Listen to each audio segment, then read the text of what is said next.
हम यतीम हुए हैं, लेकिन हमने ये तो नहीं कहा ना कि और कोई रहबर नहीं आएंगे। अब उनके बेटे आए हैं सैयद मुश्तबा खामनाई, अब ये हमारे नए रहबर हैं। अब अगर खुदा न खास्ता इनको कुछ हुआ ना तो फिर एक और रहबर आएंगे। आप क्या सोचते हैं आप हमें मार के खत्म कर देंगे? नहीं कर सकते आप लोग हमें मार के खत्म। डर है ये भी खत्म हो जाएंगे, आपको ये भी डर है? हमें नहीं डर है, किसी से पूछ लिए यहाँ पे किसको डर है कि खत्म हो जाएंगे। तो हम सरेंडर कर दे वरना अंजाम। ट्रम्प चाहता है ना कि सरेंडर कर दे, हम थोड़ी चाहते हैं हम सरेंडर कर दे।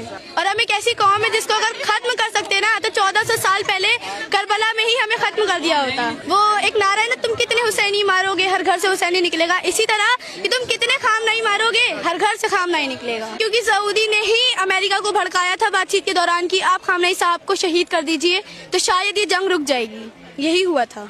नहीं, अभी जंग जल्दी तो नहीं रुकेगी, किसी एक का तो खात्मा होगा, चाहे अभी ना हो बाद में हो, लेकिन ये जंग बहुत लंबी चलेगी। देखिएगा, अगर वो मेरी सुन सकते हैं तो मैं कह रही हूँ वो सुन रहे हैं तो